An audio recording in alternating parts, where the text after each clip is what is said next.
So I'm sure we've all been told that first impressions are the most important, and I'm sure we've all rolled our eyes at being told that information. But I'm here just to tell you that again. In my opinion, I really do think the first impressions are the most important, especially when it comes to video games. So yeah, I'm sure we've all got a friend or forum poster, or we've seen on, even game developers. Let me try again. Game developers and publishers saying in interviews, like our game gets good past 60 hours, or once you've done this amount of stuff, it gets good. I think one of my favourite things I've heard from a WoW player, at least the WoW player base and MMO players in general, is the game begins at end game.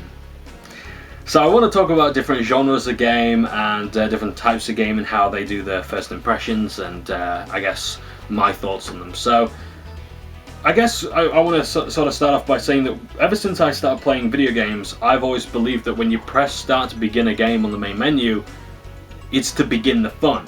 That's when the game should be good. In fact, I remember that when I used to buy games, that was part of the first impression, that I would look at the cover, I would, read the manual in the car ride back home, I would smell the case, who didn't do that, I'd sort of rub the edges of the disc, like with a new Nintendo game. Like, I'm doing that with like Wii games, because I can't remember who told me, I think it was Sky the English Gamer, who told me that like the Wii discs, that they're nice and soft around the edges, and I thought, oh, that's really nice, that. So yes, I'm doing that with all like my physical purchases now. What few physical purchases I'm making, because I've moved over to digital. Digital doesn't smell as nice, unfortunately.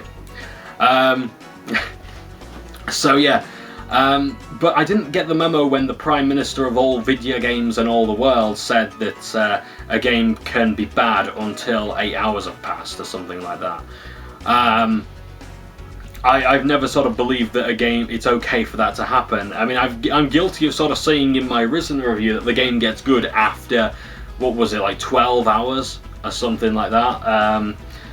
But I have to ask now, who has that time to put into a bad game? Who has the time to sort of risk that kind of money, especially now when we're more empowered to get a refund within 2 hours time if you buy from Steam. I think different distribution sites will have different things, or if you buy from Asda, Tesco and whatnot. So yeah, I want to give my thoughts on several ideas of first impressions. So I want to start with horror games. Now this is particularly egregious with indie devs, and when they try to do horror. Try being the operative word here. Now, a lot of games try to go for a slow burn, especially these ones that might try to go for the collecting pages of a dark journal, or finding keys and things like that. They try to go for this slow burn. And I'm okay with a slow burn in horror, provided that the payoff is worth it, and I want to see the payoff fairly soon. I think BioShock did its sort of slow burn really well in its first impressions. It had that nice start. I've never seen anything like it before, where you're going into a mysterious tower and then shit starts happening, and then eventually you get a weapon, and then you're empowered, and then you're seeing all this stuff, and it sort of does build up rather well. I think Resident Evil also did its intro incredibly well, like ignoring the FMV sequence at the beginning, which was fucking awesome. You've also got like the first zombie you come across. It's fucking terrifying. Even if it's not terrifying, it's still very well shot and very well produced. But yeah, a lot of games go for this sort of slow burn with their horror game, and the payoff shit, or it's a slow start to the slow burn. We haven't even considered the slow burn. We haven't begun to set up the environment or the characters or our goal or anything like that, and only now we're just starting to do it after an hour of wandering around. That's pretty piss poor. So I'm not a fan of that. See, I mean, I do like I do want to sort of get into it quite quickly, and I think Amnesia did it really well as well. Like, it established the environment, it established who we are. It established this goal to not forget this piece of information that we've been told. We know we're getting lots of story given to us, be it on notes or sort of voiceovers in our heads.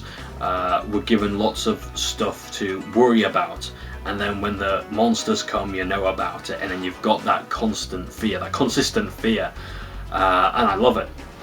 So that's awesome. I think so. Yeah, that's really horror covered in my opinion. I mean, I don't play many horror games, but I think Amnesia is the only real horror game. In Bioshock 1 did it well as well. Resident Evil did it well. Silent Hill kind of does it well as well when it comes to giving a good first impression. Trying to think of other genres and other kinds of game. Episodic games I want to talk about now as well.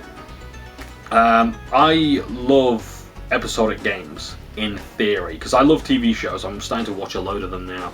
I want to do an episode of Johnbonne's Journal talking about the Horus Heresy and how that might be done on a TV show, but half of you probably don't know what the Horus Heresy is, so it's Warhammer, so I'm going to try and keep this video as Warhammer free as possible. Be thankful for it. It's one of the few times I'm going to do it. At least actively try to anyway. So episodic games. I have been following two recently. Blues and Bullets, which I reviewed the first episode of on this channel. I thoroughly enjoyed episode 1. I played it again recently just so I could catch up on my memory for when I played episode 2. And I loved Blues and Bullets, still love it now, still think it's a great first episode. There's a lot it could do better, but you can see my review. Episode 2 was shocking. I haven't even finished it yet, and I don't want to. It's like 10 minutes in and I thought, I can't be arsed with this. It was so boring, slow, sluggish. Nothing was happening, for the longest time. And it's kind of interesting in places. It has like one highlight, but really that was about it. Like one highlight when Blues and Bullets has about like 10. The first episode has like 10. So yeah, like if you fuck up on one episode, I refuse to watch the rest of it. I've lost all interest, because with the way episode 2 is dragged, I cannot face it again. Really can't. Now I loved The Walking Dead season 1. Telltale's season 1. Telltale's Walking Dead season 1. And I love The Walking Dead TV show as well. However, with TV shows, I'm okay with a bad episode on occasion. The only time I was really disappointed with that was like with Breaking Bad. I just didn't like one of the series, and it just put me off the entire fucking thing. But I mean, I actually managed to get back into it, so that was kind of good. Anyway, Telltale's Walking Dead, thoroughly enjoyed it, at least season 1. I thought it was so good I was going to immediately buy season 2. Couldn't afford it at the time, so I thought I'd wait for a sale. I bought it recently on Humble. Thoroughly enjoyed it. Let me try again. Thoroughly enjoyed the first season. I played episode 1 of season 2. It was okay, but it gradually, it had its peaks and troughs, and eventually I just thought, you know what, I don't even want to bother with the rest of this series. At least not yet, anyway. And there were a couple of choices I could have made better, and I kind of felt I let myself down there, but even then, even if I made all the right choices, I still probably wouldn't want to have played it much further.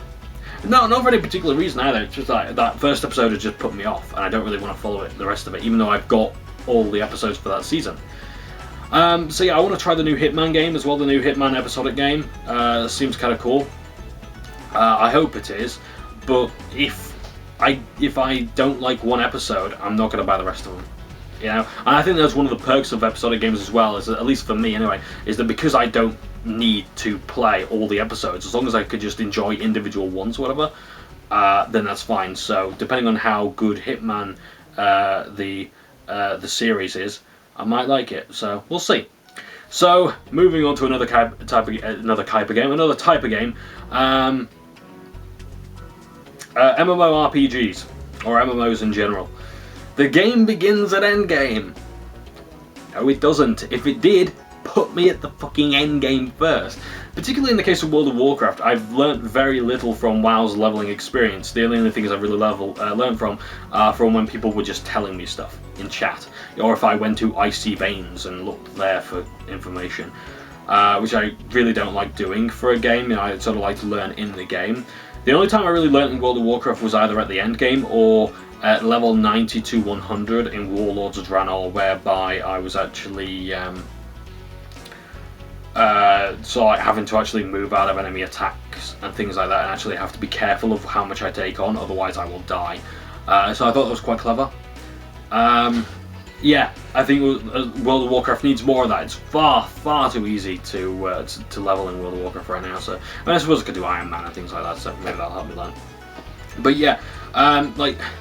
one of the great things about one of the things I hear about MMOs a lot is the end game content, and I understand why people like end game content. I certainly understand why people defend it to the extent that they do. Like, but there's no point telling me about all the great raids and dungeons and PvP and pet collecting and achievement hunting and whatnot in your end game if I'm not going to be around to see it. What's the point of boasting all this stuff if I can't even be asked to leave your starter zone? This happened to me with World of Warcraft so many times. Like, I've just re-subbed to it now to see if hopefully I can get back into it. I have several level 100 characters, and I don't know what to do with them. So I'm making a new character, hoping to start fresh and relearn everything. But I'm just so bored with the starter zones. I really cannot be asked. And like, there are only 2 MMORPGs out of quite a few I've played. I've not left the starter zone in hardly any of them. The only 2 I've left the starter zone in are World of Warcraft and WildStar. No, I tell a lie. Rift as well. But that's only because I was in the first quest zone. I gave up, I stopped playing the game after the first quest zone. I could not be bothered going any further because it was so boring. Yeah? And that's what first impressions mean to me in an MMO. I need that good impression, that good starter zone. I need to feel like a badass. WildStar made me feel like a badass because I had a great looking character. I had a awesome set of weapons and armor. I looked cool, I felt cool. My attacks looked awesome.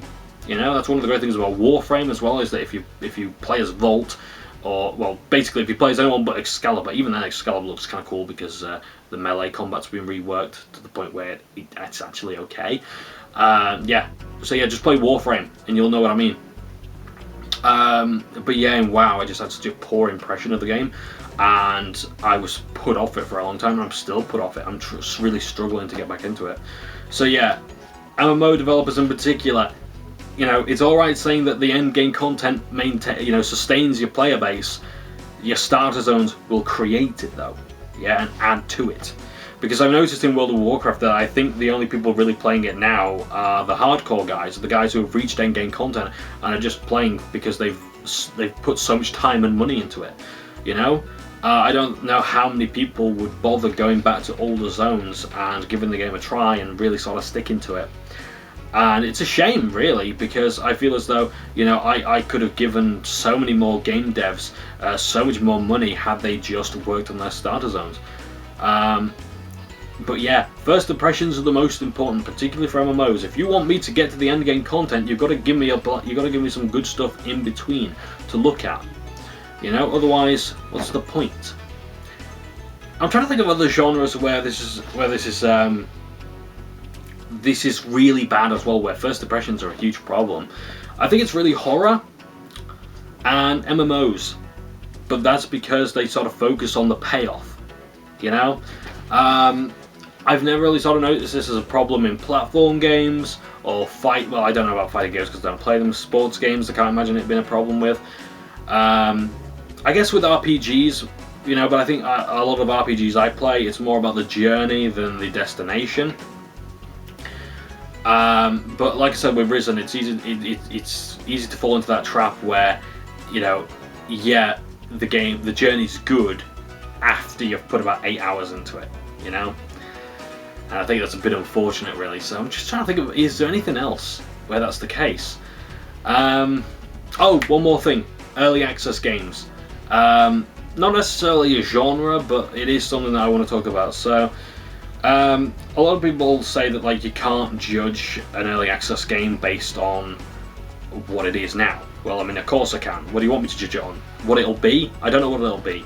You know, I review early access. If I were to review early access games, or when I talk about early access games on this channel, like I have with Warhammer 40,000, Eternal Crusade, and Man of War Corsair, I've always said that if this game were to release in its current state, either due to developer shittiness, lack of finance, you know, tragedy in the developers' lives that's caused them to cease development, if they were to release it in that state right now for that price, and there were no further updates, would I be able to recommend it? Yes or no? Because I think that's a very realistic attitude to take, because that's what's going on with a lot of early access games. They just stop development and they stay on the store for ages before either Valve steps in to remove them, or, you know, the updates are so small but the price remains the same or it goes up. I mean, there's not going to be any major updates made to the game, so they just try to keep it on the store as much as possible. And it's a shame, really. So, I mean, yeah, that's why I want that good first impression, because I want to buy these games, but I can't judge it on what it'll be in the future, because I'm not a fucking telepath. I'm not Nostradamus, you know? So I can only rate it on what it is now. So that's why it's important to have a good first impression now. Like, there's a game I really want to get on Steam called Jekyll in Heights, currently in early access. But my first impression of it is so poor that I don't know how long it'll be before I get the game. Even if it polishes as all, let me try again. Even if it releases as polished as all hell, like for example Warhammer 40,000 Eternal Crusade, you've seen me play it. It looked rough as all fuck. But if that game releases, which I have no doubt it will, given how it's got a competent development behind it with all the updates going on as well.